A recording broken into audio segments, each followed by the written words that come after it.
These days, bitumen, a petroleum product, is used in place of coal tar for metaling the roads. यानी आजकल bitumen जो कि एक petroleum product है उसका इस्तेमाल किया जाता है रोड्स को मेटल करने के लिए जिसमें पहले किसका इस्तेमाल किया जाता था, कोल टार का। अब हम देखते हैं coal gas. So coal gas is obtain during the process of coal to get coke. यानी जब हम कोल पे प्रोसेसिंग करते हैं कोक में बदलने के लिए तब हमें मिलती है ये कोल गैस। इसके बारे में कुछ पढ़ लेते हैं। कोल गैस जो है इसका सबसे पहली बार इस्तेमाल किया गया था लंदन में 1810 में और न्यूयॉर्क में 1820 के अराउंड। आजकल इसे हीट के एक सोर्स के रूप में इस्तेमाल किया जाता है, ना कि लाइट के। It is used as a fuel in many industries. यानी बहुत सारे इंडस्ट्रीज़ जो कि कोल प्रोसेसिंग प्लांट्स के पास सिचुएटेड होती है उनमें ये फ्यूल के रूप में इस्तेमाल होता है। अब हम पढ़ते हैं पेट्रोलियम के बारे में। You know that petroleum is used as a fuel in light automobiles. आप जानते हैं कि जो हल्की हल्की गाड़ियाँ होती हैं जैसे कि मोटरसाइकिल, स्कूटर और कार, इन सब में पेट्रोल का इस्तेमाल होता है, जबकि जो भारी भारी व्हीकल्स होती हैं जैसे कि ट्रक और ट्रैक्टर्स ये सब डीजल से चलती हैं। तो अब ये जो पेट्रोल और डीजल है ये सब एक नेचुरल रिसोर्स से पाए जाते हैं जिसका नाम है पेट्रोलियम। पेट्रोलियम जो है वो पेट्रा और ओलियम दो वर्ड से डराइव हुआ है। पेट्रा का मतलब होता है रॉक और ओलियम का मतलब होता है ऑयल। और ये जो है वो हमें अर्थ के नीचे प्रेजेंट रॉक से माइन करके निकाला जाता है। Do you know how petroleum is found? क्या आपको पता है कि ये पेट्रोलियम कैसे बनता है? जैसे कोल की स्टोरी पढ़ी, ठीक उसी तरह से पेट्रोलियम की भी एक स्टोरी है। Petroleum was formed from organisms living in the sea. यानी सी में रहने वाले ऑर्गेनिज्म से बना था हमारा पेट्रोलियम। ये ऑर्गेनिजम्स क्या हो गए, मर गए, तो इनकी जो बॉडी थी वो सी के बॉटम में सेटल हो गई और धीरे धीरे सैंड और क्ले के जो लेयर्स थे उनसे कवर हो गई। और मिलियंस ऑफ ईयर में जब ये एयर की एब्सेंस में रही, हाई टेम्परेचर और हाई प्रेशर के अंडर रही, तभी ये जो डेड ऑर्गेनिजम्स है ये पेट्रोलियम और नेचुरल गैस में कन्वर्ट हो गए। अब देखना है आपको फिगर 5.4 में। इसमें दिखाया जा रहा है कि किस तरह से it shows the deposits of petroleum and natural gas. यानी किस तरह से पेट्रोलियम और नेचुरल गैस का डिपोजिशन होता है। आप जानते हैं कि जो पेट्रोलियम ऑयल का जो लेयर होता है, इसका जो जिस लेयर में पेट्रोलियम ऑयल होता है ये वाटर के लेयर के जस्ट ऊपर होता है। अब ऐसा क्यों होता है? आपको पता है कि जो ऑयल और गैस हल्के होते हैं, वाटर से हल्के होते हैं, उनकी डेंसिटी कम होती है, इसीलिए वो उससे मिक्स नहीं होते और ये उसके ऊपर होते हैं। ठीक है। The world's first oil well, यानी पहला जो तेल का कुआं था वो पेनिसलावानिया जो कि यूएसए में है वहाँ से ड्रिल किया गया था। 8 साल बाद माकुम जो कि असम में है वहाँ से डराइव किया गया था। और आज की बात करें तो आज भारत में ऑयल जो है वो असम, गुजरात, मुंबई और रिवर बेसिन्स में मिलता है of Godavari and Krishna. Now let's C refining of petroleum, यानी किस तरह से पेट्रोलियम की रिफाइनिंग होती है। तो पेट्रोलियम जो है वो एक तरह का डार्क ऑयली लिक्विड है। ठीक है, इसकी एक बदबू टाइप सी होती है। ठीक है, और ये बहुत सारे कॉन्स्टिट्यूएंट्स का मिक्सचर होता है। इसमें पेट्रोलियम होता है, petroleum gas, petrol, diesel, lubricating oil, paraffin wax, इस तरह से बहुत सारी चीज़ें होती हैं। The process of separating the various constituents, यानी इसके अलग अलग कॉन्स्टिट्यूएंट्स को अलग करने की जो प्रोसेस है उसी को कहा जाता है रिफाइनिंग। और रिफाइनिंग होती है पेट्रोलियम रिफाइनरी में। ठीक है। वेरियस कॉन्स्टिट्यूएंट्स ऑफ पेट्रोलियम, यानी पेट्रोलियम के बहुत सारे कॉन्स्टिट्यूएंट्स टेबल 5.1 में दिए हुए हैं। Many useful substances are obtain from petroleum, यानी पेट्रोल से बहुत सारे यूज़फुल सब्सटेंसेस निकलते हैं और नेचुरल गैस, उन सब को हम पेट्रोकेमिकल्स कहते हैं। ठीक है, और फिर उन सब से डिटर्जेंट, फाइबर, पॉलीथीन और दूसरी मैन मेड प्लास्टिक बनाई जाती है। Hydrogen gas is obtain from natural gas, यानी जो हाइड्रोजन गैस होती है उसको नेचुरल गैस से ऑब्टेन किया जाता है और इसको जो है फर्टिलाइजर्स के प्रोडक्शन में यूज़ किया जाता है।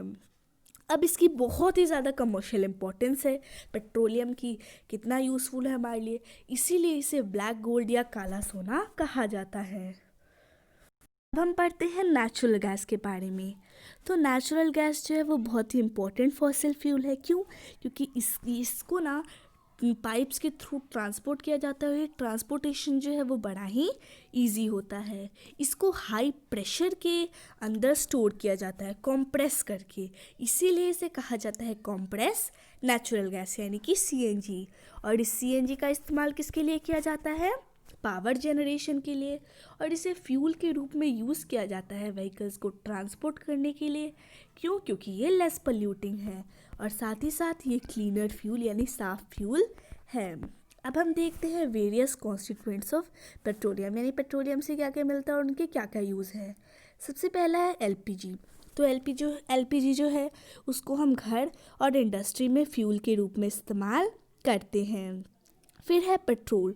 तो पेट्रोल को तो हम मोटरसाइकिल में यूज़ करते हैं और ड्राई क्लीनिंग में ये सॉल्वेंट के रूप में काम करता है। फिर है केरोसिन।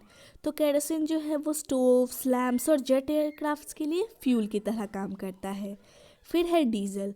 तो ये हैवी मोटर व्हीकल्स के लिए फ्यूल की तरह काम करता है और इलेक्ट्रिक जनरेटर भी है। लुब्रिकेटिंग ऑयल का लुब्रिकेशन में यूज़ करते हैं। Paraffin wax is used in ointments, candles, इन सब में उसका इस्तेमाल होता है। और बिटुमिन के बारे में तो पढ़ा ही, पेंट और रोड सरफेसिंग में यूज़ होता है। The great advantage of CNG, यानी सीएनजी का एक बड़ा ही अच्छा फ़ायदा है कि इसको हम डायरेक्टली यूज़ कर सकते हैं। घर पे लाया, तुरंत जला दिया, और इसको जो है पाइप्स के थ्रू सप्लाई किया जाता है। और वैसे ही एक नेटवर्क ऑफ पाइपलाइन जो है वो गुजरात के वडोदरा में भी है, दिल्ली के कुछ हिस्सों में भी है और दूसरे जगहों में भी है। Natural gas is also used as a starting material for the manufacture of a number of chemicals and fertilizers. यानी बहुत सारे केमिकल्स और फर्टिलाइजर्स के मैन्युफैक्चर में स्टार्टिंग मटेरियल यानी रॉ मटेरियल के रूप में काम करता है। इंडिया में वास्ट रिजर्व्स है नेचुरल गैस के। हमारे कंट्री में ये जो नेचुरल गैस है वो त्रिपुरा, राजस्थान, महाराष्ट्र और कृष्णा गोदावरी डेल्टा जो है उन सभी जगहों पे पाया जाता है। अब बूझो ने क्वेश्चन किया है, can coal, petroleum and natural gas be prepared in the laboratory from dead organisms. यानी ये जो कोल पेट्रोलियम का जो प्रोडक्शन है क्या ये लैब में हो सकता है डेड ऑर्गेनिज्म से? तो पहेली ने बड़ी ही समझदारी के साथ जवाब दिया है नहीं, क्योंकि उनका जो फॉर्मेशन है बड़ा ही स्लो प्रोसेस है।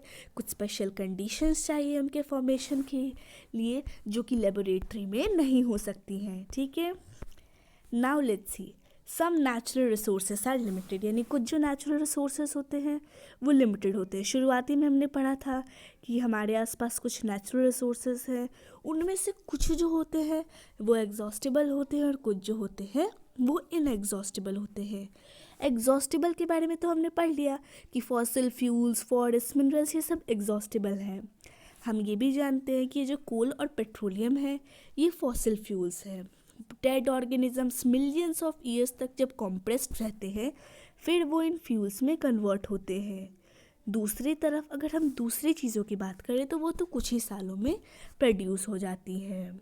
मोर एवर, और साथ ही साथ जब हम इन फ्यूल्स को जलाते हैं तो उससे बहुत ज़्यादा एयर पोल्यूशन होता है, और एयर पोल्यूशन के साथ कार्बन डाइऑक्साइड का एक्सपेंशन भी होता है, कार्बन डाइऑक्साइड रिलीज होता है जिससे ग्लोबल वार्मिंग बढ़ जाता है। इट इज़ देयरफॉर नेसेसरी, इसलिए ज़रूरी है कि हम फ्यूल्स को तभी यूज़ करें जब नेसेसरी हो, उसकी ज़रूरत हो। इससे क्या होगा, जो हमारा एनवायरनमेंट है वो बेटर होगा, ग्लोबल वार्मिंग का रिस्क कम होगा, and also availability for a longer period of time, यानी ज़्यादा टाइम तक हम इनको यूज़ कर पाएंगे। ठीक है, इन इंडिया, भारत जो है उसमें जो the petroleum conservation research association यानी PCRA है, उसने बहुत सारे एडवाइस दिए हैं कि किस तरह से लोग जो हैं वो पेट्रोल और डीजल को बचा सकते हैं वाइल ड्राइविंग। टिप्स देखते हैं। Drive at a constant and moderate speed, जितनी देर तक हो सके कांस्टेंट स्पीड पे और मॉडरेट स्पीड पे गाड़ी चलाइए, और जैसे ही ट्रैफिक लाइट, रेड लाइट आए तो इंजन जो है उसे बंद कर दीजिए, और जो टायर प्रेशर है उसको इंश्योर कीजिए, और गाड़ी जो है उसको रेगुलर मेंटेन करके रखिए, रेगुलर उसका जो है चेकअप टाइप सा करवा दीजिए। ठीक है। यहाँ पे हमारा आज का चैप्टर ख़त्म होता है। क्वेश्चन आंसर्स की वीडियो देखना ना भूलें। Thank you.